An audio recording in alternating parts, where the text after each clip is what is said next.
नमस्ते बच्चों। इस चैप्टर में हम पढ़ेंगे जंतु ऊतक। जंतुओं के शरीर में कौन कौन से ऊतक पाए जाते हैं, टिश्यू पाए जाते हैं, है ना।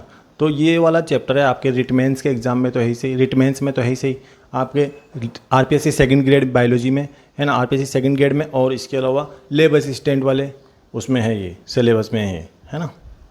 अभी जो आपका 2026 में जनवरी में पेपर होने वाला है उसमें, है ना। तो ये आपको पढ़ना है, अच्छे से पढ़ना है और आपको बढ़िया याद करना है। अच्छा पढ़ाया, डीप में पढ़ाया मैंने, है ना, ज़्यादा डीप में नहीं, मतलब जितना आना चाहिए आपको, ठीक है ना। तो लाइक कर लेना, कमेंट कर लेना, चैनल को सब्सक्राइब कर लेना ताकि, और बेल आइकन पर प्रेस कर लेना ताकि जो भी अगली वीडियो की नोटिफिकेशन आपको मिल सके, है ना। तो पढ़ते हैं इसको। कमेंट कर देना जो भी कमी हो चैनल में, वीडियो में इम्प्रूव करने की कोशिश करेंगे उसको।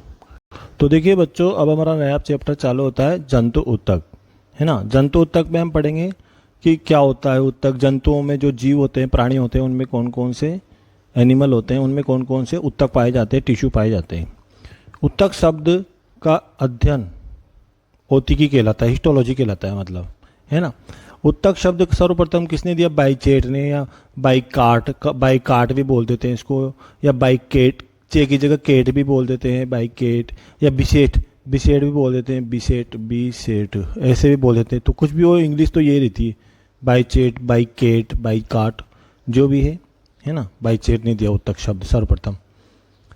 और मेलपिगी इसको क्या कहा? हिस्टोलॉजी का जनक, औतिकी का जनक कहा जाता है, मतलब फादर ऑफ हिस्टोलॉजी किसे कहा जाता है?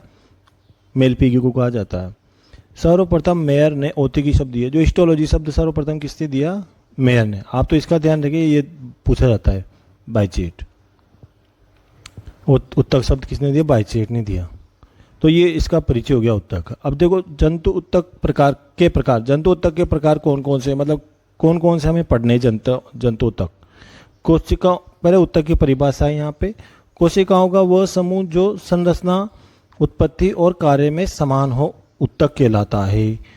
कभी कभी कार्य में असमान भी हो जाता है। तो मतलब कोशिकाओं का ऐसा समूह होता है, कुछ कोशिकाएं ले लीजिए, जैसे ये कोशिका, ये कोशिका, ये कोशिका, ये कोशिका, है ना। तो इनका जो समूह हो गया ना, ये समूह हो गया पूरा। तो इनका जो समूह संरचना है, इस जब इन सब कोशिकाओं की संरचना एक जैसी होती है, इनकी उत्पत्ति भी एक समान होती है और कार्य भी इनका एक ही होता है। तो इनका समूह को बोलते हैं, समूह है पूरा, जो इनका समूह है इनको ऊतक बोलते हैं हम, है ना। कोशिकाओं के समूह को ऊतक बोलते हैं, जिनकी संरचना, उत्पत्ति और कार्य समान होता है।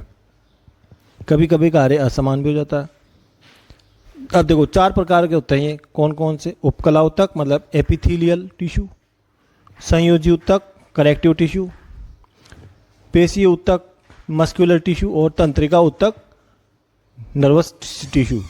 पेशीय ऊतक मस्कुलर टिश्यू, चौथा है तंत्रिका ऊतक नर्वस टिश्यू। तो 4 प्रकार हैं। अब देखो उपकला ऊतक में हम क्या पढ़ेंगे? जो त्वचा वाली चीज़ें हैं, ऊपर की जो एपिथेलियल वाली चीज़ें हैं वो पढ़ेंगे, जिसमें तंतु भी आएंगे, मतलब तंतु भी आएंगे अपने, है ना। इसके अलावा जो भी मतलब ऊपर की चीज़ें आएंगी इसमें तंतु। और संयोजी ऊतक में अपने कौन आएंगे? संयोजी ऊतक में अपने आएंगे जैसे अस्थियाँ आएगी, अस्थियाँ जो हड्डियाँ होती है हमारे शरीर की, उपास्थियाँ, अस्थियाँ और उपास्थियाँ आएगी, हड्डियाँ वो आएगी। इसके अलावा पेशीय ऊतक में क्या आएगा? पेशियाँ आएगी, मांसपेशियाँ, पेशियों की संरचना आएगी। पेशियों की संरचना पढ़ेंगे अपन, इसमें पेशी के बारे में पढ़ेंगे, मांसपेशी के बारे में। तंत्रिका ऊतक में तंत्रिका कोशिका के बारे में पढ़ेंगे।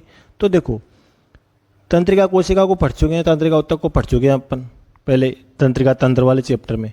जो तंत्रिका तंत्र वाला चैप्टर था वहाँ इसमें तंत्रिका तंत्र वाले चैप्टर में इसको पढ़ चुके हैं हम, है ना। तो ये है, चालू करते हैं इसको। जैसे पहला है आपका उपकला ऊतक। तो उपकला ऊतक एपिथेलियल को इंग्लिश में एपिथेलियल बोलते हैं, एपिथेलियल टिश्यू। तो एपी, यहाँ पे जो एपी होता है, ये एपी, इस एपी का मतलब होता है अपॉन, मतलब ऊपर, और थीलियल का मतलब ग्रो, ऊपर वृद्धि करना, ग्रो यानी वृद्धि करना, जो ऊपर वृद्धि करते हैं। देखो दूसरे ऊतकों या अंगों की सतह पर वृद्धि करने वाला ऊतक होता है उपकला ऊतक, है ना। दूसरे ऊतकों की या अंगों की सतह पर। भ्रूण अवस्था में सर्वप्रथम उत्पन्न कौन सा ऊतक होता है? देखो होता है, होते है, ये तो आप लगा लेना अपने दिमाग से। होता है, होती है नहीं, लेकिन कई जगह अपन होता है, सब में होता है, होती है, ऐसे ऐसे जरूरी नहीं, अपन कंपटीशन पढ़ रहे हैं ना इसलिए। भ्रूणीय अवस्था में सर्वप्रथम उत्पन्न ऊतक कौन सा है? उपकला ऊतक। अंतराकोशिकीय अवकाश अनुपस्थित होता है भैया इसमें। अंतराकोशिकीय मतलब कोशिकाओं के बीच में अवकाश, एक कोशिका के बीच, ये दो कोशिकाएं इनके बीच जो स्थान है इसको बोलते हैं अंतराकोशिक अवकाश। तो ये अनुपस्थित होता है इसमें उपकला ऊतक में। तो भ्रूण अवस्था में सर्वप्रथम उत्पन्न होता है। रुधिर वाहिनियां भी अनुपस्थित होती है इसमें। कोई रुधिर वाहिनी मतलब जो रुधिर लेके जाती है, जिन वाहिनियों में रुधिर बहता है, जिन नलियों में रक्त बहता है, तो ये अनुपस्थित होती है इसमें। इसकी उत्पत्ति इंपॉर्टेंट है भाई, ये पूछी जाती है एक्टोडर्म से, मीजोडर्म से, एंडोडर्म से, है ना। उपकला ऊतक की उत्पत्ति किससे होती है? तो तीनों से होती है। ऑप्शन में दे देगा आपको ये, तो उपरोक्त तीनों से होती है। उपकला ऊतक में निम्न कोशिकाएं पाई जाती है। अब इसमें कौन कौन सी कोशिकाएं पाई जाती है? जैसे सल्काकार, घनाकार, स्तंभाकार, मतलब आकृति के हिसाब से एक कोशिकाएं लिख दी। कोशिकाएं जैसे सल्क कोशिकाएं कैसी होती है? सल्क कैसी होती है? चपटे होते हैं, चपटी होती है और सल्क के समान होती है। घनाकार में कैसी होती है कोशिकाएं? घन के आकार की होती है। और स्तंभाकार में कैसी होती है कोशिकाएं? स्तंभ मतलब खंबा, लंबी, ये स्तंभ लंबी होगी, स्तंभ के समान होगी, खंबे के समान होगी, पिलर के समान। दो प्रकार का होता है भाई यही उपकला ऊतक, दो प्रकार का होता है। एक तो सरल होता है, एक जटिल होता है। तो उपकला ऊतक दो प्रकार का होता है। कौन कौन से? सरल और जटिल। तो दोनों के बारे में पढ़ेंगे हम। पहले सरल पढ़ेंगे, फिर जटिल पढ़ेंगे। सरल के अलग प्रकार के, जटिल के अलग प्रकार है। जैसे सरल है ना, पहला सरल उपकला ऊतक है। ये भी तीन प्रकार का होता है। पहला सरल सल्काकार उपकला, मतलब सल्काकार लगा दिया, सरल 3 भागों में विभक्त होता है। जो सरल उपकला ऊतक है ये भी 3 भागों में विभक्त होता है। सल्काकार है ना, सरल सल्काकार, और दूसरा घनाकार, तीसरा स्तंभाकार, है ना। अब इनके सबके उदाहरण आपको याद आना चाहिए, है ना। इसी प्रकार ये तो हो गया आपके सरल उपकला ऊतक, इसके भी 3 प्रकार, सल्काकार, घनाकार, स्तंभाकार। इसके बाद आपके जटिल उपकला ऊतक आएगा, दूसरा आएगा आप जटिल उपकला ऊतक। तो इसके भी देखो आप, ये 2 भागों में विभाजित करते हैं इसको। एक तो ट्रांजिशनल वाला संक्रांति उपकला और दूसरा स्तरित उपकला। अब जो दूसरा स्तरित उपकला, अब जो स्तरित उपकला है, अब देखो आप इसको भी 3 भागों में बांटा गया है, स्तरित उपकला को भी। यही सल्काकार, सबके उदाहरण ध्यान रखना, सल्काकार, घनाकार और स्तंभाकार। तो ये है दोनों प्रकारों के, दोनों सल्काकार, स्तंभाकार और घनाकार दोनों में आएंगे। ये है, इसमें बस संख्या क्रांति का नहीं है, बाकी स्तरित का, सल्काकार, घनाकार, स्तंभाकार दोनों है, तीनों है। दोनों के 3 प्रकार हैं। पहला है आपका, पहला पढ़ते हैं सरल उपकला ऊतक, पहला पढ़ लेते हैं, इसके 3 प्रकार पढ़ लेंगे। जैसे मतलब आपको उदाहरण ध्यान रखने कि उदाहरण इसमें पूछे जाएंगे, ये किसका उदाहरण है। तो एक प्रति होता है, ये भैया सरल नाम है ना, सरल एक प्रति रचना होती है। जबकि जो जटिल है, ये जटिल है, ये 2 या 2 से अधिक प्रति रचना होती है। बस यही अंतर है इनमें। अब इसको 3 भागों में विभाजित करते हैं। 3 भाग कौन कौन से? सरल सल्काकार, मतलब सल्क की आकृति की हो जाएगी। दूसरा आपके आएगा घनाकार, घन की आकृति की हो जाएगी, है ना। और स्तंभाकार मतलब कोशिका स्तंभ के समान हो जाएगी ये। बाकी इनके उदाहरण आएंगे, उदाहरण के हिसाब से अपन को याद रखना है। जैसे सरल सल्काकार ऊपर पहला पढ़ते हैं, तो इसकी क्या होता है? सबसे सरल उपकला कौन सी है? सरल नाम है ना, सरल उपकला सल्काकार वाली होती है, सल्काकार वाली होती है सबसे सरल उपकला। कोशिकाएं कैसी होती है? सल्क कैसे होते हैं? चपटे होते हैं, सल्क की आकृति के होते हैं, है ना। इसके अलावा कोशिकाएं आपस में किसके समान व्यवस्थित होती है? टाइल्स के समान चपटी, मतलब टाइल्स के समान चपटी होती है कोशिकाएं, है ना। पेवमेंट उपकला भी कहते हैं इसको, पेवमेंट उपकला भी कहते हैं, पेवमेंट उपकला भी कहा जाता है इसको। अब देखो उदाहरण है इसकी, उदाहरण सबके ध्यान रखने पड़ेंगे भाई, आपको याद रखना पड़ेगा, इसका कुछ नहीं कर सकते। जैसे फेफड़ों की कुपिका, फेफड़ों की कुपिका किसका उदाहरण है? सरल सल्काकार उपकला का उदाहरण है। बोमेन कैप्सूल की बाहरी दीवार, है ना, जो हमारा उत्सर्जन तंत्र में पढ़ते हैं, बोमेन कैप्सूल। फेफड़ों का बाहर आवरण किसका उदाहरण है? सरल सल्काकार घना उपकला, है ना। मतलब ये जो किसका बना होता है? सरल सल्काकार उपकला ऊतक का बना होता है फेफड़ों का बाहरी आवरण। ऐसे आएगा परीक्षा में, है ना। मतलब मेसोथेलियम भी बोलते हैं उसको। रुधिर वाहिनियों का भीतरी स्तर, मतलब उसको एंडोथेलियम बोलते हैं। ये किसका बना होता है? सरल सल्काकार उपकला का बना होता है। तो उदाहरण आपको सब ध्यान रखने हैं, ऐसे आएगा ये। दूसरा पढ़ते हैं, सरल घनाकार उपकला ऊतक। इसकी मतलब आकृति घनाकार, कोशिका की आकृति घनाकार हो जाएगी, घन की आकृति की हो जाएगी, कोशिका क्यूब की तरह हो जाएगी। कोशिकाओं की सतह पर सूक्ष्मांकुर उपस्थित होते हैं। देखो मतलब जो सूक्ष्मांकुर होते हैं, छोटे छोटे सूक्ष्मांकुर, जैसे ये कोशिका है, जैसे ये कोशिका है, ये कोशिका। अब इसके ऊपर सूक्ष्मांकुर उपस्थित होते हैं छोटे छोटे, है ना, और या अनुपस्थित भी हो जाते हैं। केंद्रक कोशिकाओं के मध्य भाग में स्थित होता है, देखो मध्य भाग में स्थित होगा कोशिकाओं के, मतलब ये कोशिका है तो इसके मध्य भाग में स्थित होगा। जबकि ये स्तंभाकार होता है, इसमें आधार पर स्थित होता है, ये इंपॉर्टेंट है, केंद्रक आधार। जैसे ये स्तंभाकार है कोशिका, ये स्तंभ के समान, पिलर के समान, तो केंद्रक यहाँ पे आधार पर स्थित होगा, नीचे आधार पे, जबकि इसमें मध्य में बीच में स्थित होगा। तो देखो केंद्र कोशिकाओं के मध्य भाग में स्थित होगा, ठीक है। आप उदाहरण ध्यान रखें, आप तो उदाहरण है इसका पीसीटी जो समीपस्थ कुंडलित नलिका है, और डीसीटी दूरस्थ कुंडलित नलिका है, जो उत्सर्जन तंत्र में नेफ्रॉन की पढ़ते हैं ना, पीसीटी डीसीटी नेफ्रॉन की संरचना में। तो वो या थायराइड पुटिकाएं हैं, थायराइड में जो पुटिकाएं पाई जाती है, वेसिकल्स पुटिकाएं मतलब वेसिकल्स, है ना। वर्षण और अंडाशय की जनन उपकला किसकी बनी होती है? सरल घनाकार उपकला उत्तक की बनी होती है ना।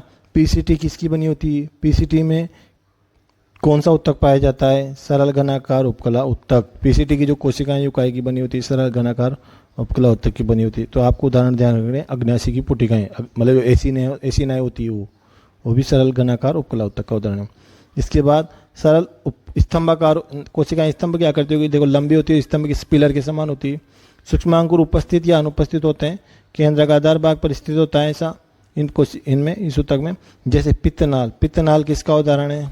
सरल स्तंभकार उपकला उत्तक का। आंत्र की श्लेष्मिका किसका उदाहरण है? किसकी बनी होती है? आंत्र की जो श्लेष्मिका वो किसकी बनी होती है? सरल स्तंभकार उपकला उत्तक की बनी होती है। श्वास नली की श्लेष्मिका दोनों इसमें आ जाएगी। सिलिंडरियन झिल्ली, जो सिलिंडरियन झिल्ली होती है, जो हमारे ग्राण उपकला होती है ना, ग्राण उपकला भी कहते हैं इसको, तो ये काय की बनी होती है? ये सरल स्तंभकार उपकला की बनी होती है। शुक्रवाहिनी अंडवाहिनी किसकी बनी होती है? सरल स्तंभकार उपकला की बनी थी। जटिल उपकला, देखो पहला तो खत्म हो गया अपना, पहले में तीनों प्रकार खत्म हो गए अपने, इस सरल उत्तक में तीनों प्रकार खत्म हो गए, सल्काकार, घनाकार और स्तंभाकार। तीनों में उदाहरण ध्यान रख लेना, है ना। वो तो होती एक प्रति, सरल उपकला उत्तक तो होती एक प्रति है, यदि सरल उपकला उत्तक तो होती एक प्रति है ना। और ये है आपकी 2 या 2 से अधिक प्रति, बहुत सारी परत होती है ना, जब एक के ऊपर एक परत कोशिकाओं की बन जाती है, उत्तक की, कोशिकाओं की उत्तक की, तो वो जटिल उपकला बन जाता है, कंपाउंड बन जाता है। तो 2 भागों में विभेदित करते हैं इसको। पहला है संक्रांति वाला संक्रमण या ट्रांजिशनल, एक ही बात है, ट्रांजिशनल भी बोलते हैं इंग्लिश में, हिंदी में संक्रमण भी बोलते हैं, संक्रांति बोलते हैं, बाकी ट्रांजिशनल ध्यान रख लें आप। और ये स्तरित, ये तो स्तरित ही आएगा, स्ट्रेटिफाइड। तो देखो बाब, संक्रमण या संक्रांति है ना, ट्रांजिशनल संक्रांति ज़्यादा ध्यान रखें आप। तो पहला है संक्रांति उपकला, तो देखो आप आधार कला जो बेसिक मेम्ब्रेन है ये इसमें अनुपस्थित होती है, पहले इसकी विशेषता है, आधार कला अनुपस्थित होती है इसमें, है ना। फैलने व सिकुड़ने की क्षमता उपस्थित होती है, मतलब प्रत्यास्थता उपस्थित होती है इसमें। प्रत्यास्थता, जो प्रत्यास्थता किसको बोलते हैं? फैलने और सिकुड़ने की क्षमता को बोलते हैं। कोशिकाएं फैलती है और सिकुड़ती है, फैलने और सिकुड़ने की क्षमता पाई जाती है कोशिकाओं में। तो प्रत्यास्थता सब ध्यान रखना, पेशी का उदाहरण है, पेशी का गुण होता है, कोई भी पेशी होती है ना उसका गुण होता है ये। तो पेशी के गुण पढ़ेंगे अपन लास्ट में, तो उसमें आएगा। तो प्रत्यास्थता की क्षमता इसमें उपस्थित होती है, मतलब आप तो ध्यान रख लो, है ना। प्रत्यास्थता क्या होती है आपको याद होना चाहिए, है ना। इसे यूरोथीलियम या प्लास्टिक उपकला भी कहते हैं। देखो यूरोथीलियम का ध्यान रखना आपको, ये यूरोथीलियम किसे कहते हैं? ये संक्रांति उपकला को कहा जाता है, ट्रांजिशन उपकला को, एपिथेलियम को कहा जाता है। जैसे अब फैलने और सिकुड़ने की क्षमता किसमें पाई जाती है? मूत्राशय में पाई जाती है, गर्भाशय में पाई जाती है और मूत्रवाहिनी में पाई जाती है, इन तीनों में पाई जाती है। तो निम्न में से संक्रांति उपकला है, तो मूत्राशय, गर्भाशय, मूत्रवाहिनी, या ऐसे भी आ सकता है। मूत्राशय किसका उदाहरण है? तो संक्रांति उपकला का उदाहरण है मूत्राशय। दूसरा है आपका स्तरित उपकला, तो स्तरित उपकला मतलब बहुत सारी परत, इसमें तो बहुत सारी परत बन जाएगी, एक के ऊपर एक स्तर बन जाएंगे कोशिका के, से एक के ऊपर एक स्तर बन जाएंगे कोशिका के। और आधार कला, इसमें आधार कला उपस्थित होती है, इसमें तो अनुपस्थित होती है आधार कला, जबकि इसमें आधार कला उपस्थित होती है, पाई जाती है ना। फैलने सिकुड़ने की क्षमता अनुपस्थित होती है, देखो इसमें फैलने की सिकुड़ने की क्षमता अनुपस्थित होगी, इसमें तो उपस्थित होगी, इसमें अनुपस्थित होगी, तो ध्यान रखिए, है ना। अब देखो ऊपरी स्तर की कोशिकाओं की आकृति के आधार पर 3 भागों में विभक्त होता है, जो स्तरित उपकला है ये 3 भागों में विभक्त होता है। जैसे एक बार क्वेश्चन आया, मुख गुहा जो मुख गुहा होती है, ये किसका उदाहरण है? मुख गुहा किसका उदाहरण है? मुख गुहा स्तरित सल्काकार उपकला का उदाहरण है। स्तरित सल्काकार उपकला का उदाहरण है। ऐसे परीक्षा में आया हुआ क्वेश्चन है भाई, है ना। तो पढ़ लेते हैं इसको। तो 3 प्रकार पढ़ेंगे इसके भी, 3 भागों में, मतलब सल्काकार, स्तरित सल्काकार, स्तरित स्तरित लगा दो, सबके आगे स्तरित लगा दो आप, सल्काकार, घनाकार, स्तंभाकार। तो ये जटिल उपकला है मतलब, है ना। तो इसके भी 3 प्रकार ये हैं। तो स्तरित स्तरित तो सबके आगे लगाना है। सल्काकार, अब देखो नाम से देखो, ऊपरी स्तर की कोशिकाएं कैसी होती है, देखो ना, ऊपरी स्तर की कोशिकाओं की आकृति के आधार पर बांटे तो ऊपरी स्तर की कोशिका कैसी होती है? ऊपरी स्तर की कोशिकाएं चपटी होती है और सल्काकार होती है ना। निचले स्तर की कोशिकाओं में विभाजन की क्षमता उपस्थित होती है, इसलिए इस स्तर को अंकुरण स्तर या जर्मिनेशन लेयर कहते हैं। जो ऊपरी स्तर की कोशिका, नीचे स्तर की कोशिकाओं में अंतर होता है, क्योंकि नीचे स्तर की कोशिकाओं में विभाजन की क्षमता पाई जाती है। अब विभाजन की क्षमता मिलेगी तो मतलब उसको जर्मिनेशन पाया जाएगा। अंकुरण स्तर भी कहते हैं इसको। देखो अंकुरण स्तर इंपॉर्टेंट है, मैं अलग पेन से इसलिए लिखता हूँ, मैं अलग पेन से मैंने लिखा है ना, इसका मतलब है कि वो इंपॉर्टेंट है ना। और अगर मैं ग्रीन पेन से लिख दूं, हरे रंग से, हरे पेन से लिख दूं, तो इसका मतलब कि वो एग्जाम में पूछा गया है किसी न किसी एग्जाम में। सबसे बाहरी सेल की कोशिकाओं में केराटिन प्रोटीन के आधार पर, देखो केराटिन प्रोटीन के आधार पर 2 प्रकार का होता है ये। एक तो केराटिनीकृत जिसमें केराटिन प्रोटीन पाई जाती है, और केराटिन विहीन जिनमें केराटिन नहीं पाई जाती। अब केराटिन किस में पाया जाएगा? जो हमारे नाखून है, बाल हैं और जो नाखून है उनमें केराटिन पाया जाएगा। तो ये केराटिनीकृत सेल की उपकला, ये अधिचर्म। यह केराटिन विहीन तो मुख गुहा, ग्रसनी, है ना, ग्रासनाल। तो मतलब ये जो जितने भी ये उदाहरण है ना, जैसे कि जो भी उदाहरण है आपकी, अधिचर्म किसका उदाहरण है?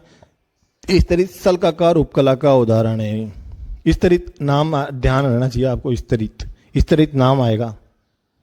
अब ये तो देखो स्तरित सल्काकार उपकला है। और वहाँ पे क्या था आपके देखते हैं उसको। एक और आई थी अपने सल्काकार उपकला, ये सरल सल्काकार उपकला है। दोनों का अंतर है, सल्काकार उपकला तो सेम है दोनों, लेकिन यहाँ पे सरल है ना। तो इसके 2 उदाहरण ये है भैया आपको, ये फेफड़ों की कोशिकाएं, फेफड़ों का भाव, मेजोथीलियम, एंडोथीलियम, है ना। तो ये आपको ध्यान रखने, लेकिन ये तो है सरल, है ना। और उसका नाम है आपके, ये है स्तरित, तो ये है ध्यान रखना। तो ये पूछा गया है अधिचर्म और मुख गुहा, यहाँ से पूछे गए ये किसके उदाहरण है? स्तरित सल्काकार उपकला के उदाहरण है ना। ये है जो बाल और नाखून प्रोटीन होते हैं, शुद्ध प्रोटीन होते हैं। केराटिन प्रोटीन पाई जाती है इनमें, केराटिन प्रोटीन पाई जाती है, इसलिए केराटिनीकृत। ये अब देखो, ये तो हो गए सल्काकार। अब हो गया आपके घनाकार, दूसरा आगे घनाकार। ऊपरी स्तर की जो कोशिकाएं हैं वो घनाकार आकृति की होगी, सीधी सी बात है। तो जो श्वेत ग्रंथियां होती है वो किसका उदाहरण है? श्वेत ग्रंथियों किसका उदाहरण है? श्वेत ग्रंथियों की नलिका स्तरित घनाकार उपकला का उदाहरण है। वो आपको ऑप्शन में तीनों देगा, स्तरित घनाकार, स्तरित सल्काकार, स्तरित स्तंभाकार। तो आपको ऑप्शन का ध्यान रखना है कि ये जो श्वेत ग्रंथियों की नलिका है किसका उदाहरण है? स्तरित घनाकार उपकला का उदाहरण है। जो लार ग्रंथियों की नलिकाएं हैं, स्तन ग्रंथियों की नलिकाएं हैं, है ना। मतलब श्वेत ग्रंथि, लार ग्रंथि, स्तन ग्रंथि। नेत्र का जो कंजक्टाइवा होता है वो भी क्या है? स्तरित घनाकार उपकला। महिला जो मूत्र मार्ग होता है, ये भी आपके जो महिला मूत्र मार्ग होता है ये तो स्तरित घनाकार में आ जाएगा। और जो नरमूत्र मार्ग होगा ये स्तंभाकार में आ जाएगा। जो महिला मूत्र मार्ग है तो घनाकार में, और जो नरमूत्र मार्ग है वो स्तंभाकार में।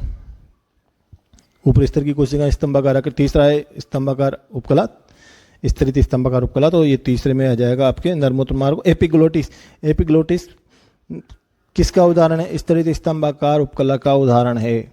ऐसे ध्यान रखें आप। ये तो हो गया आपके उपकला उत्तक, पूरा उत्तक हो गया कंप्लीट।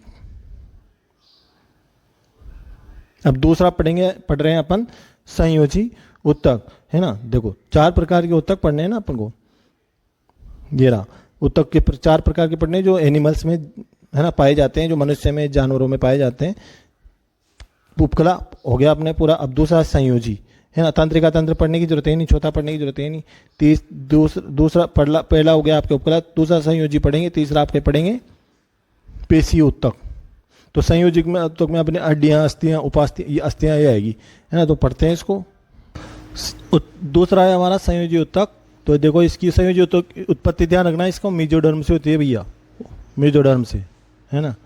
केवल संयोजी उत्तक कुल शरीर भार का कितना प्रतिशत बनाता है? केवल अगर संयोजी उत्तक की बात की जाए, जो चारों उत्तक है आपके, इनमें से 30% तो यही बनाता है संयोजी उत्तक, जिसमें हमारी हड्डियाँ, अस्थियाँ, उपास्थियाँ, मतलब ये सब आ जाते हैं, है ना। शरीर के ऊतकों और अंगों को आपस में संयोजी, नाम से संयोजी है ना, तो जोड़ने का काम करता है, ये आपस में जोड़ने का काम करता है, अंगों को आपस में जोड़ता है।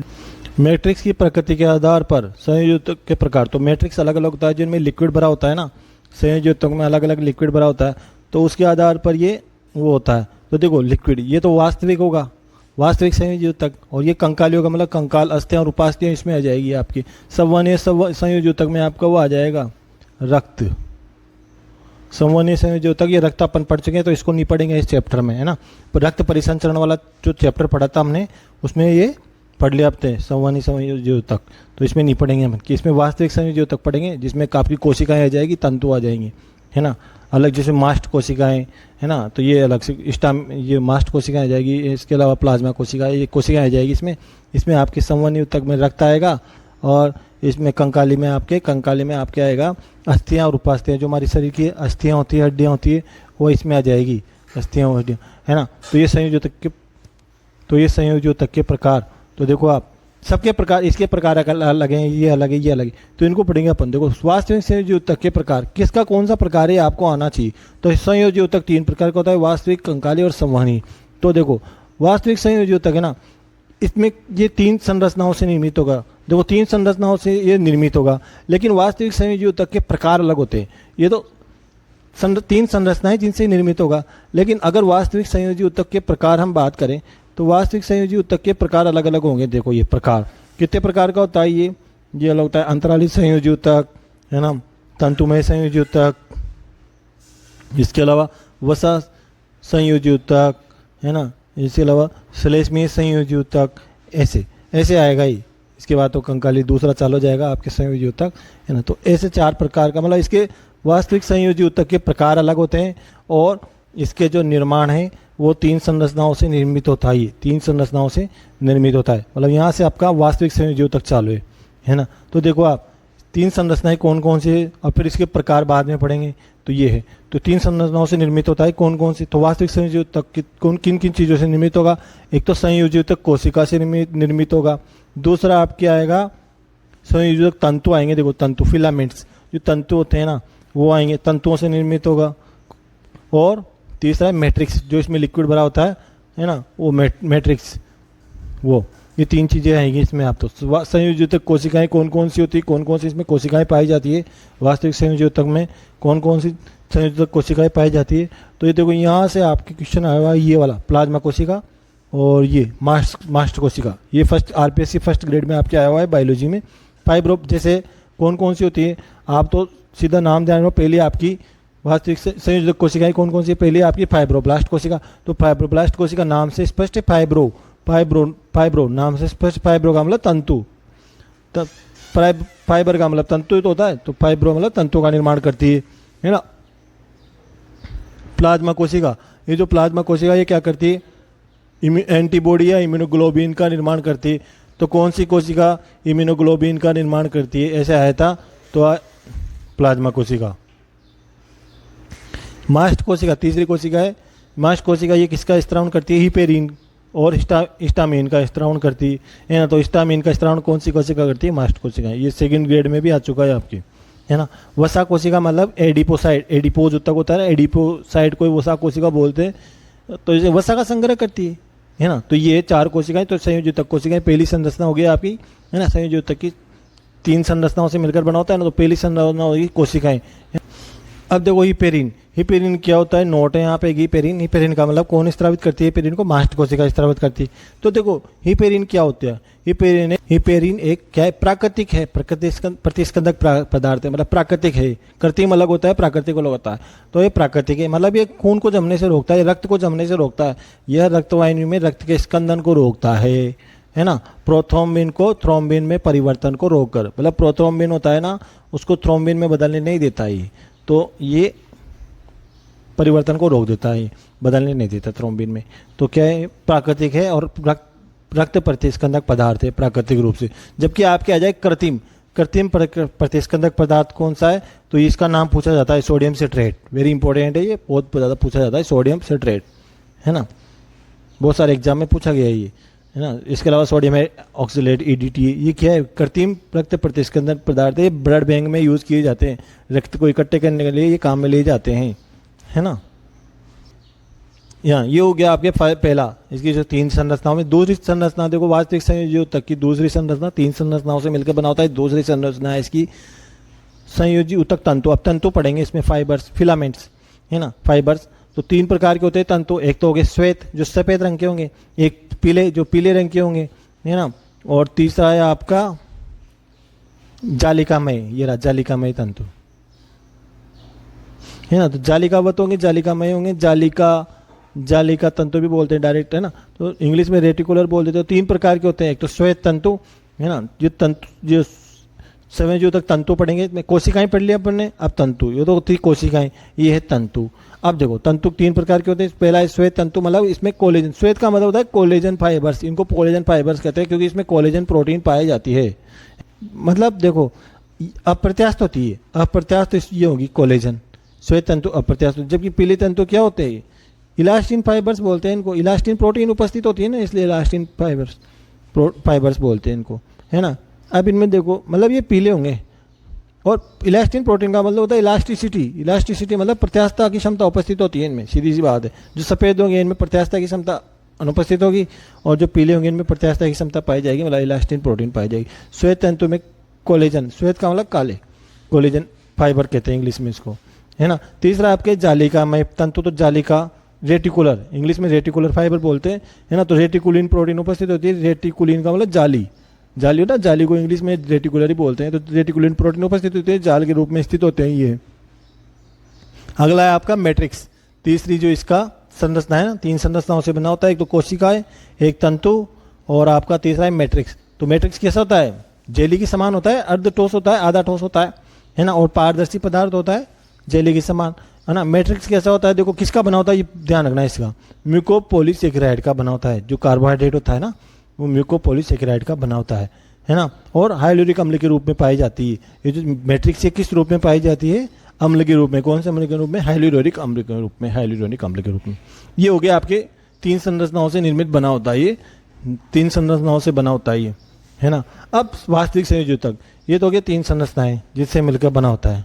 अब वास्तविक संयोजी ऊतक के प्रकार पढ़ेंगे अपन, कितने प्रकार का होता है वास्तविक संयोजी ऊतक, है ना। ये तो संरचना थी, इसकी संरचना पढ़ ली, 3 संरचनाओं से मिलकर बना होता है। अब इसके प्रकार पढ़ेंगे हम।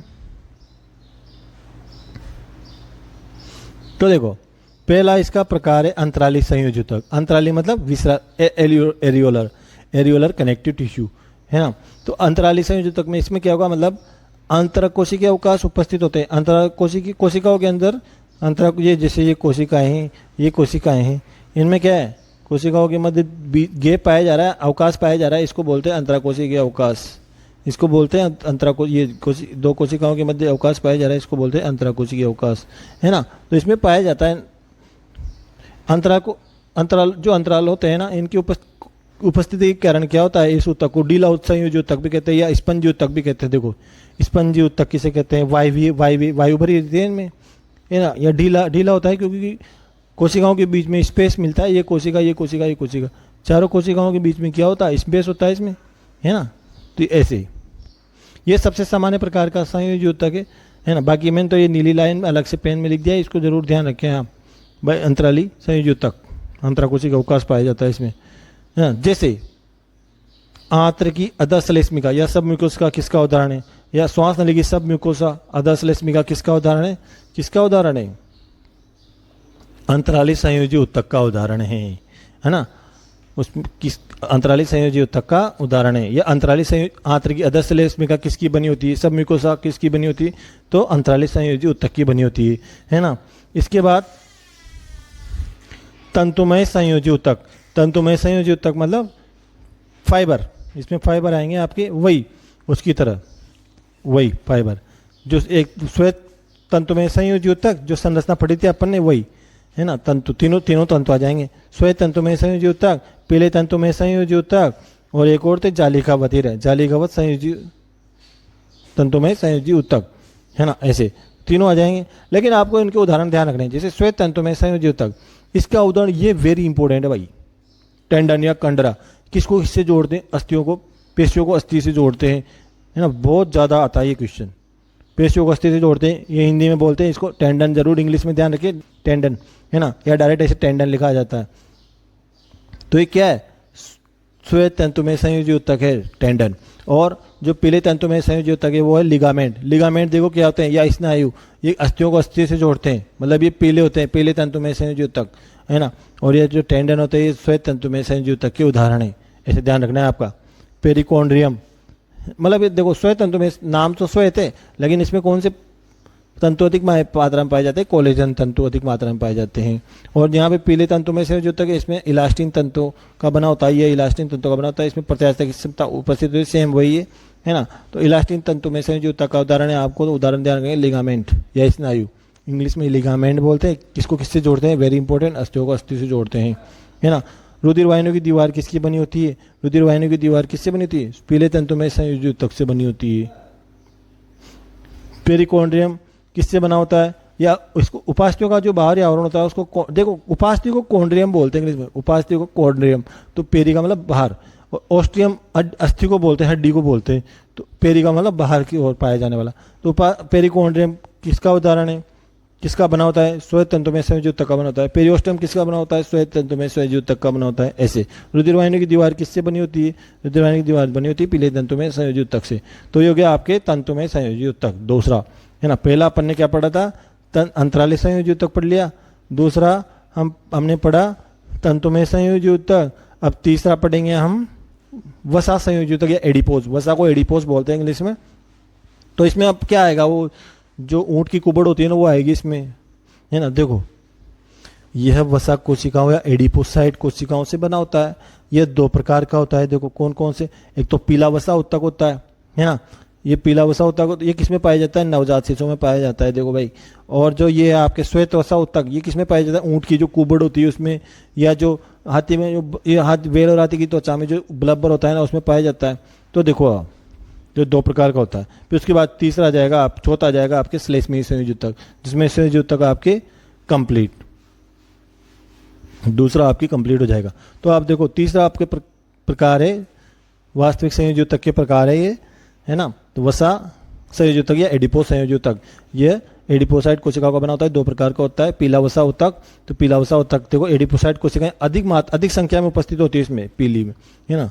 ये पीला वसा ऊतक में। अब देखो जो भूरी वसा है ना, ये पूछा जाता है भूरी वसा किसका उदाहरण है? पीला वसा ऊतक का उदाहरण है। नवजात शिशु में क्या पाया जाता है? भूरी वसा किस में पाई जाती है? नवजात शिशु में पाई जाती है। भूरी वसा ब्राउन फैट्स मुख्यतः इसी ऊतक की बनी होती है ना। यह वसा सामान्य वसा की अपेक्षा 20 गुना अधिक ऊर्जा प्रदान करती है, जैसे मनुष्य के नवजात शिशु, न्यूबॉर्न बेबी। तो न्यूबॉर्न बेबी न्यूबॉर्न बेबी में कौन सी वसा पाई जाती है? भूरी वसा, है ना। भूरी वसा किसकी बनी होती है? पीला वसे ऊतक की बनी होती है। इसमें एडिपोसाइट कोशिकाएं अधिक संख्या में पाई जाती है, ये ना। तो उदाहरण जरूर ध्यान रखिए इनकी। जैसे ऊँट की कुबड़ किसका उदाहरण है? जो कुबड़ होती है वो श्वेत वसा ऊतक का उदाहरण है। जो ब्लबर है वो किसका उदाहरण है? पेनिकुलस एडिपोसम किसका उदाहरण है? श्वेत वसा का ऊतक का उदाहरण है। एडिपोसाइट कोशिकाएं संख्या में कम होती है। इसमें देखो सफेद वसा मुख्यतः, नाम ही सफेद हो गया ना, सफेद वसा इसी ऊतक की बनी होती है ना। जो वेल होती है, वेल मछली होती है, जो हाथी होता है उसकी त्वचा मोटी होती है, तो वो ब्लबर, उसमें उसको ब्लबर बोलते हैं, है ना। या तीमी वसा भी बोलते हैं हिंदी में। तो ये इसके उदाहरण है। भेड़ की पूंछ, ऊँट की कुबड़, जो ऊँट के ऊपर कुबड़ होती है ना, वो किसका उदाहरण है? श्वेत वसा ऊतक का बना होता है वो कुबड़। पेनिकुलस एडिपोसस किसका बना होता है? श्वेत वसा ऊतक का बना होता है। ये क्या होता है? देखो पेनिकुलस एडिपोसस क्या होता है? ये होता है जो पुरुष और महिला की त्वचा में भेद करने वाला होता है ना, ये ऊतक होता है, पाया जाता है। जो त्वचा में भेद करने वाला ऊतक होता है ये, है ना। और चौथा है आपका श्लेष्मीय संयोजी ऊतक। श्लेष्मीय नाम से स्पष्ट है, म्यूकोइड, है ना। तो देखो आप, ये ऊतक भ्रूण ऊतक भी कहलाता है, भ्रूण ऊतक भी कहते हैं भैया इसको। इसके अलावा इस ऊतक में मैट्रिक्स सबसे अधिक मात्रा में होता है। सबसे नाम श्लेष्मीय नाम से स्पष्ट है ना। इसकी मैट्रिक्स जेली के समान होती है, जिसे वाटन्स जेली कहते हैं। ये ध्यान है ना, वाटन्स जेली। जैसे नाभि रज्जु किसका उदाहरण है? श्लेष्मीय संयोजी ऊतक का। कोई भी ऑप्शन में दे देगा आपको। तो नाभि रज्जु किसकी बनी होती है? श्लेष्मीय संयोजी ऊतक की, है ना। अब देखो नाभि रज्जु को इंग्लिश में बोलते हैं अम्बिलिकल कॉर्ड। यह संरचना प्लेसेंटा को फीटस से जोड़ती है। कौन? नाभि रज्जु किसको किससे जोड़ती है? प्लेसेंटा। प्लेसेंटा मतलब जब माँ की पेट में होता है ना बच्चा, तो वो प्लेसेंटा की वजह से ही काम करता है, सारी क्रियाएं करता है। तो ये फिटस मतलब बच्चा, वो जो माँ के पेट में होता है, और मतलब ये प्लेसेंटा को फिटस से जोड़ती है। कौन? नाभि रज्जु। मुर्गे की कलंगी। मुर्गे की कलंगी किसका उदाहरण है? आप तो नाभि रज्जु का जरूर ध्यान रखें कि नाभि रज्जु कौन सा ऊतक है? श्लेष्मी संयोजी ऊतक का उदाहरण है। को वास्तविक संयोजी ऊतक पढ़ लिया। ये रहा मैट्रिक्स की प्रकृति के आधार पर संयोजक के प्रकार पढ़ने थे अपन को, संयोजक के प्रकार पढ़ने थे अपन को। तो पहला अपन ने वास्तविक संयोजी ऊतक पढ़ लिया। अब अपन पढ़ेंगे दूसरा कंकाली संयोजी ऊतक, फिर तीसरा अपन पढ़ेंगे संवहनीय। संवहनीय में तो रक्त आता है, इसको पढ़ने की जरूरत नहीं है, रक्त परिसंचरण तंत्र में पढ़ चुके। कंकाली संयोजी ऊतक पढ़ेंगे अपन, इसमें अस्थियां उपास्थियां के बारे में पढ़ेंगे, हड्डियों के बारे में। तो देखो यही सबसे बड़ा होता है मतलब आपके। दूसरा हमारा ऊतक है कंकालीय संयोजी ऊतक, है ना, वास्तविक संयोजी ऊतक। फिर उसके बाद हम पढ़ेंगे कंकालीय संयोजी ऊतक। तो देखिए आप, कंकाली यह कठोर संयोजी ऊतक होता है। देखो ये कठोर होता है ना, शरीर को आकृति तथा गति प्रदान करने का कार्य करता है। तो हमारी जो अस्थियां होती है, उपास्थियां होती है, ये क्या करती है? शरीर को आकृति प्रदान करती है, गति प्रदान करती है। इस ऊतक को आलंबी ऊतक भी कहते हैं। देखो आलंबी ऊतक मतलब सपोर्टिंग टिश्यू, क्योंकि सहारा प्रदान करता है ना, क्योंकि यह शरीर को सहारा, आलम्बन और सहारा प्रदान करता है। आलम्बन का मतलब भी सहारा होता है, सपोर्ट प्रदान करता है। यह ऊतक उपास्थि और अस्थियों का बना होता है। मतलब इसमें उपास्थियां और अस्थियों, हड्डियों के बारे में पढ़ेंगे इसमें, है ना। तो देखो आप, उपास्थियां सबसे पहला है आपका उपास्थि कार्टिलेज। कार्टिलेज के बारे में देखो, यह कोमल कोमल होता है, ये कोमल कंकाली ऊतक कहलाता है। अस्थि तो जो अस्थि आएगी आपकी बोन, वो तो कठोर होगी, और ये उपास्थि कोमल होती है। उपास्थि का बाहरी आवरण क्या कहलाता है? देखो पेरिकोन्ड्रियम। इंग्लिश में मतलब कोन्ड्रियम इसमें आएगा, कोन्ड्रियम। तो पेरी का मतलब बाहर, है ना, जो श्वेत तंतु में संयोजी ऊतक का बना होता है। देखो कहेगा श्वेत तंतु में संयोजी ऊतक का, है ना। उपास्थि को बनाने वाली कोशिका क्या कहलाती है? कॉन्ड्रियोब्लास्ट। ये ब्लास्ट का मतलब होता है जो बनाने वाली कोशिका है ना। एक साइट का मतलब है जो उपास्थि की कोशिका होती है ना, वो साइट कहलाती है ना। ब्लास्ट का मतलब बनाने वाली, नष्ट करने वाली। जो उपास्थि नष्ट करने का क आ जाता है, क, ये तो ब आ जाता है, इसमें आधा ब, इसमें आधा क आ जाता है, क्लास्ट, बाकी कॉन्ड्रियोक्लास्ट। तो नष्ट करने वाली का मतलब, नष्ट का मतलब होता है क्लास्ट, क आ जाता है। ब्लास्ट का मतलब बनाने वाली, ब, यहाँ भी ब, ऐसे पहचान लो आप, यहाँ भी ब है, यहाँ भी बनाने वाली, है ना, और यहाँ क है आधा, इसका मतलब नष्ट करने वाली। उपास्थि साइड का मतलब इसकी कोशिका, है ना, ऐसे ऐसे। उपास्थि में उपस्थित प्रोटीन क्या कहलाती है? कॉन्ड्रीन। मतलब कॉन्ड्रीन आएगा इसमें। उपास्थि की, या इस लाइन को ऐसे भी लिख सकते हैं अपन, जो इसकी मैट्रिक्स होती है उपास्थि की मैट्रिक्स को, इसको कॉन्ड्रीन बोलते हैं। तो मतलब उपास्थि में उपस्थित जो प्रोटीन होती है वो क्या कहलाती है? कॉन्ड्रीन कहलाती है। उपास्थियों के प्रकार, तो देखो उपास्थियाँ कितने प्रकार की होती है? कंकाली संयोजी ऊतक में पढ़ रहे हैं अपन। पहले ये काचाप मतलब हाइलिन कार्टिलेज, हाइलिन उपास्थि। तो ये मैट्रिक्स किसका, इसका मैट्रिक्स कैसा होता है? चमकीला होता है, और इसका मैट्रिक्स चमकीला और पारदर्शी होता है भैया, चमकीला होता है। और यह शरीर की अधिकांश अस्थियों का निर्माण करती है। शरीर की अधिकांश अस्थियों का निर्माण कौन सी उपास्थि करती है? मतलब हड्डियों का निर्माण करती है, अस्थियों का निर्माण करती है काचाप उपास्थि। जैसे कि नासापट, जो नासा के नेजल सेप्टम होता है हमारा, नासापट होता है नाक के बीच, जो पट्ट होता है दोनों नाकों के छेद के बीच, तो वो काचाप उपास्थि का उदाहरण है। जो उपास्थि छल्ले होते हैं, जो श्वास नली के छल्ले होते हैं ना हमारे, सी आकृति के छल्ले पाते हैं, ये श्वास नली, इसमें सी आकृति के छल्ले मिलते हैं ऐसे। तो ये क्या करते हैं? ये काय के होते हैं? ये काचाप उपास्थि के से उदाहरण है, काचाप उपास्थि के बने होते हैं, है ना। कंठ की उपास्थि किसकी? जैसे थायराइड की रिकॉर्ड एटिनॉइड, ये किसकी बनी होती है? ये बनी होती है आपकी काचाप उपास्थि की बनी होती है। तो नासापट किसका उदाहरण है? ये सब उदाहरण है काचाप उपास्थि की। श्वेत तंतु में उपास्थि, देखो भाई श्वेत तंतु में उपास्थि, पहला तो काचाप उपास्थि, दूसरा है आपका श्वेत तंतु में उपास्थि। तो इसमें पेरिकोन्ड्रियम आवरण अनुपस्थित होगा। कौन सी इंपॉर्टेंट है भाई? कौन सी उपास्थि में पेरिकोन्ड्रियम, जो इसके ऊपर आवरण पाया जाता है, ये अनुपस्थित होता है। अस्थि की उपास्थि के ऊपर आवरण पाया जाता है पेरिकोन्ड्रियम, ये अनुपस्थित होता है श्वेत तंतु में उपास्थि। और सबसे मजबूत उपास्थि कौन सी? यही है भैया, श्वेत तंतु में उपास्थि, है ना। कोलेजन तंतु अधिक संख्या में उपस्थित होते हैं। हाँ देखो, अब श्वेत तंतु में उपास्थि के उदाहरण क्या है? इन्वर्टिबल डिस्क, ये जो इन्वर्टिबल डिस्क होती है, और प्यूबिक सिम्पाइसिस, है ना, जो श्रोणी मेखला में पाया जाता है हमारे दोनों जांघों के बीच में, है ना, कुल्लों के बीच में, दोनों जो कुल्ले होते हैं हिप्स के बीच में, उनमें जो इन्वर्टिबल डिस्क होती है, यही मेरुरज्जु में होती है। तो इन्वर्टिब्रल डिस्क किसका उदाहरण है, किसकी बनी होती है, श्वेत तंतु में उपास्थि की बनी होती है। ये दोनों के दोनों प्यूबिस सिम्पाइसिस भी। पीली तंतु में उपास्थि मतलब देखो पीली जहाँ पे आ गया ना, इसका मतलब ये प्रत्यास्थ उपास्थि होती है, इसमें प्रत्यास्थता की क्षमता होती है, प्रत्यास्थ उपास्थि भी कहते हैं इसको, प्रत्यास्थता की क्षमता पाई जाती है। मतलब पीली का मतलब जहाँ आ गया ना वहाँ प्रत्यास्थ होगी इलास्टिन, इलास्टिन तंतु अधिकता में पाई जाती है। 3 शब्द आते हैं उसमें, है ना, पीली, प्रत्यास्थता, इलास्टिन, है ना, ये अधिक पाए जाते हैं। अब ये जो कर्ण पल्लव है काय कौन सी उपास्थि है, ये पीली तंतु में उपास्थि। जो एपिग्लोटिस होता है, एपिग्लोटिस है ये जो हमारी भोजन की नली है, इसमें ऐसे ढक्कन के समान होता है। तो ये ढक्कन जैसे खाना ऊपर से आएगा ना तो इसको ढक लेगा, यूँ नीचे ढक लेगा, नीचे हो जाएगा, जिससे क्या है खाना इस जो ये श्वास नली है ये, इसमें ये श्वास नली है, इसमें नहीं जा पाता, इधर से भोजन नली में चला जाता है। तो ये एपिग्लोटिस है ना, हमने पाचन तंत्र में पढ़ा है। जो एपिग्लोटिस किसका उदाहरण है, पीली तंतु में उपास्थि का उदाहरण है। कर्ण पल्लव क्या होता है, पीली तंतु में उपास्थि होती है। तो ये आपको उदाहरण ध्यान रखने हैं, ये जैसे जैसे सारे जैसे वाले याद रखने हैं आपको, कौन सी क्या है, किसका बना होता है। कैल्शियम युक्त उपास्थि, देखो नाम से कैल्शियम है ना, इस उपास्थि के मैट्रिक्स में कैल्शियम लवणों का जमाव अधिक होता है ना।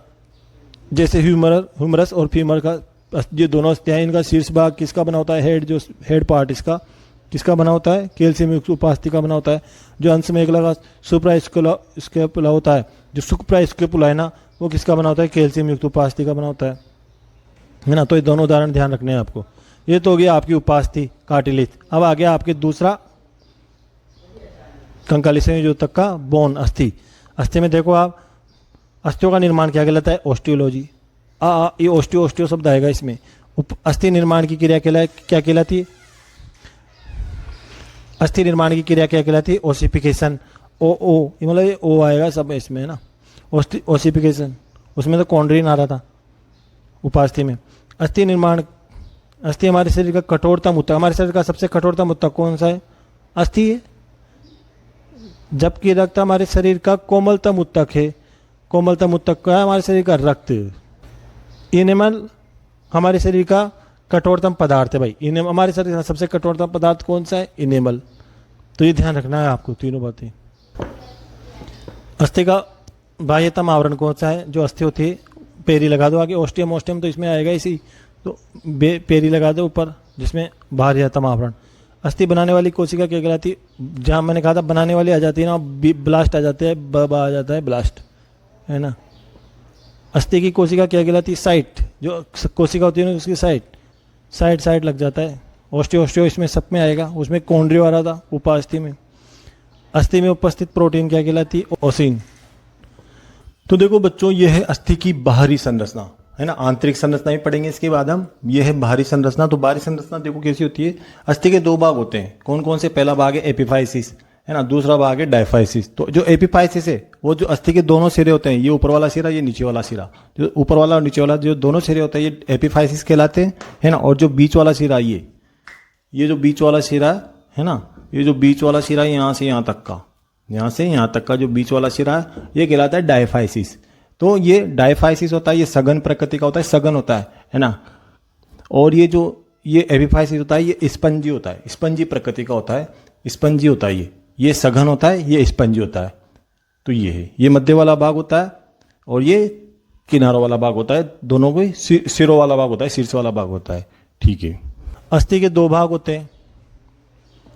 अस्थि के 2 भाग कौन कौन से होते हैं, एपिफाइसिस और डायफाइसिस। एपिफाइसिस और डायफाइसिस, अस्थि के 2 भाग होते हैं। तो एपिफाइसिस क्या होते हैं और डायफाइसिस क्या होते हैं, देखो अस्थि के दोनों और दोनों सिरे वाले भाग हैं, ये अस्थि के दोनों सिरे वाले भाग है ना, ऊपर नीचे वाले। और डायफाइसिस क्या होते हैं, मतलब ये स्पंजी अस्थि का बना होता है, स्पंजी होता है ये स्पंजी होता है। जो दोनों सिरे है ना अस्थि के, वो स्पंजी होते हैं। अस्थि का स्पंजी वाला भाग कौन सा है, एपिफाइसिस। और सघन अस्थि वाला भाग कौन सा है, डायफाइसिस है। सघन अस्थि वाला मतलब कम्पैक्ट होता है, सघन होता है ना। ये अस्थि का मध्य भाग कौन सा है, तो आप स्पंजी ध्यान रखो, स्पंजी प्रकृति का भाग कौन सा है, स्पंजी अस्थि का भाग एपिफाइसिस। मतलब दोनों सिरे वाला भाग तो एपिफाइसिस है, और मध्य भाग कौन सा है, डायफाइसिस। मध्य वाला भाग डायफाइसिस है। अस्थि की संरचना देखो, तो देखो बच्चों, ये है अस्थि की संरचना, अस्थि की आंतरिक संरचना, है ना। तो देखो आंतरिक संरचना में, इसमें इसकी संरचना में कितने भाग होते हैं, ये देखो जो बाहर की तरफ पाया जा रहा है ना, बाहर की तरफ ये आवरण पाया जाता है अस्थि में, बाहर की तरफ आवरण पाया जाता है, चारों तरफ आवरण पाया जाता है, इसको बोलते हैं पेरीओस्टियम। ये पहली संरचना, पहली भाग। और दूसरा इसका भाग है ये एंडोस्टियम, जो अंदर की तरफ आवरण पाया जाता है, अस्थि में अंदर की तरफ आवरण पाया जाता है, इसको बोलते हैं एंडोस्टियम। ये दूसरे, पहला भाग पेरियोस्टियम, दूसरा भाग एंडोस्टियम। तीसरा भाग है पेरियोस्टियम से घिरा हुआ द्रव पाया जाता है इसमें अस्थि के अंदर, ये द्रव, इसको बोलते हैं जेली समान पदार्थ होता है ये मैट्रिक्स। ये द्रव भरा होता है जो पेरियोस्टियम से आवरण से घिरा होता है। जो पेरियोस्टियम और एंडोस्टियम इन दोनों आवरण के मध्य एक जेली समान पदार्थ पाया जाता है ना, अर्धठोस पदार्थ, जेली समान पदार्थ पाया जाता है, जिसे बोलते हैं मैट्रिक्स। ये जो मैट्रिक्स है, इस मैट्रिक्स में बहुत सारी संरचनाएं पाई जाती है, जैसे आपके हेवर्सियन कैनाल हेवर्सियन सिस्टम पाया जाता है इसमें। ये सक्रेंदी बढ़त हेवर्सियन सिस्टम मतलब एक के ऊपर एक वलय, केवल केंद्र बिंदु एक है यहाँ पे, और एक के ऊपर एक वलय, एक के ऊपर एक वलय, एक के ऊपर एक वृत्त, सकेंद्रीय वलय संरचना है ये, है ना, हेवर्सियन सिस्टम। इसमें हेवर्सियन कैनाल पाई जाती है। ये अनुदैर्घ्य लंबवत अनुदैर्घ्य कैनाल होती है जो अस्थि की लंबाई के समानांतर होती है। देखो ये वाली। अब इन दोनों अस्थि, ये भी हेवर्सियन कैनाल है, ये भी हेवर्सियन कैनाल है। इन दोनों को जोड़ने वाली इन दोनों को जोड़ने वाली अनुप्रस्थ कैनाल, क्या नाम है इसका? वॉकमैन्स कैनाल, वॉकमैन की कैनाल, वॉकमैन्स कैनाल इसमें होती है। जो अनुप्रस्थ होती है ना आडी ऐसे, वो तो होती है वॉकमैन कैनाल। और ये जो सीधी सीधी है, ये अनुदैर्घ्य है इसकी लंबाई के, इसको बोलते हैं हेवर्सियन कैनाल, है ना, इसको वॉकमैन कैनाल जोड़ती है। अब देखो ये जो एंडोस्टियम आवरण है, ये जो एंडोस्टियम आवरण है, अस्थि का अंदर वाला आवरण है, इसको ये एक गुहा को घेरे हुए रहता है, एक गुहा को घेरे हुए रहता है, जिसका नाम है अस्थि मज्जा गुहा, है ना, बोन मैरो केविटी, अस्थि मज्जा गुहा। और इसमें अस्थि मज्जा द्रव भरा रहता है ना, अस्थि मज्जा इसमें भरा होता है, अस्थि मज्जा इसमें भरा होता है, अस्थि मज्जा द्रव इसमें भरा होता है। ठीक है, तो ये है इसकी संरचना। ठीक है, अस्थि को निम्न 4 भागों में विभक्त किया गया है। कौन कौन सी संरचना है अस्थि की, कौन कौन से भाग हैं अस्थि की संरचना के? एक तो पेरियोस्टियम, एक एंडोस्टियम, एक मैट्रिक्स, है ना, और एक ये आपके ये 3 तो ये भाग हो गए, और चौथा ये अस्थि मज्जा गुहा। अस्थि मज्जा की अस्थि की संरचना की 4 भाग ये हो गए आपकी, है ना। पहला है पेरियोस्टियम। पेरियोस्टियम वाला अस्थि का बाहरी आवरण, पेरी लग गया ना, पेरी लगते हैं अस्थि का बाहरी आवरण, तंतु में से जो तक का बना होता है भाई, ये पहले भी पढ़ लिया, पहले भी आ गया अपने। एंडोस्टियम क्या होता है? अस्थि का एंडो का मतलब भीतरी, पेरी का मतलब बाहरी, तो अस्थि का भीतरी आवरण। ऑस्टियोब्लास्ट कोशिकाओं का बना होता है ना, ऑस्टियोब्लास्ट कोशिकाओं का बना होता है। तीसरा है आपका मैट्रिक्स। मैट्रिक्स क्या है? दोनों आवरण के मध्य स्थित होता है, अर्धठोस जेली समान होता है। और अस्थि की मैट्रिक्स में निम्न रचनाएं उपस्थित होती है। अस्थि की मैट्रिक्स में कौन कौन सी रचनाएं उपस्थित होती है? देखो आप, ऑस्टिन प्रोटीन होता है, इसमें खनिज लवण होता है, खनिज लवण में कैल्शियम फॉस्फेट होता है, ये हड्डियों में सबसे ज़्यादा होता है ना, कैल्शियम फॉस्फेट। ये हड्डियों में कौन सा खनिज लवण पाया जाता है सर्वाधिक मात्रा में? तो ये ध्यान रखना, कैल्शियम फॉस्फेट, ये इसका सूत्र है कैल्शियम फॉस्फेट का, है ना। हेवर्सियन सिस्टम, जो अस्थि की जो मैट्रिक्स है, इसमें कौन सी संरचना पाई जाती है? हेवर्सियन सिस्टम। यहाँ से आरपीएससी फर्स्ट ग्रेड में क्वेश्चन आएगा कि किस में उपस्थित होता है हेवर्सियन सिस्टम? जो स्तनीय होते हैं ना, है ना, मैमल्स, उनकी हड्डियों में, उनकी अस्थियों में उपस्थित होता है, केवल उनकी अस्थियों में उपस्थित होता है, वेरी इंपॉर्टेंट है ना। अस्थि के डायफासिस भाग में स्थित होता है भैया, मध्य वाले भाग में। यह एक सकेंद्रीय वलय रचना है। सकेंद्रीय वलय कौन सी रचना है? ये हेवर्सियन सिस्टम।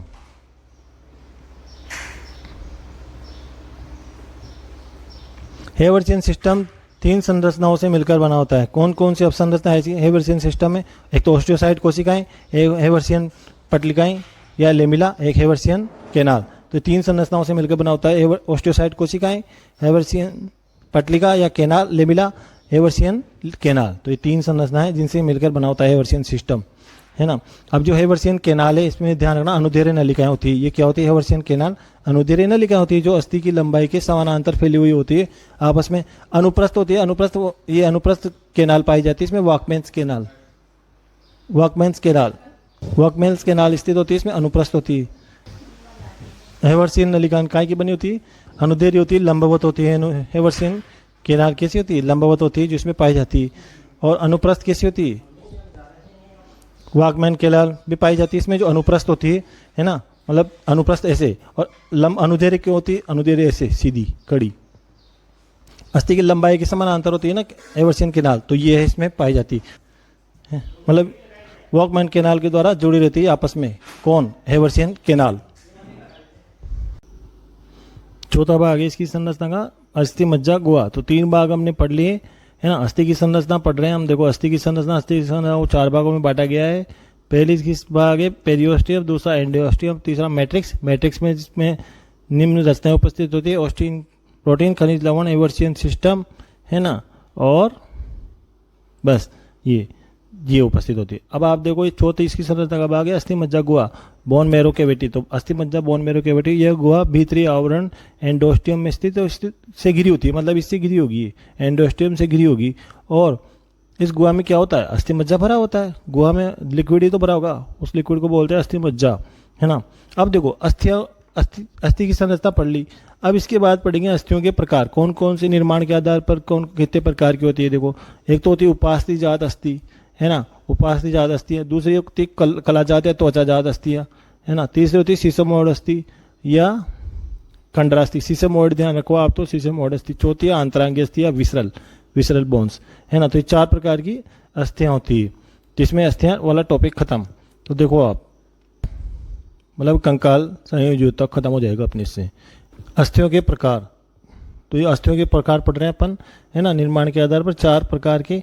तो पहले उपास्थि जात अस्थियाँ, तो ये उपास्थि जात अस्थियाँ देखो कौन कौन सी क्या होती है।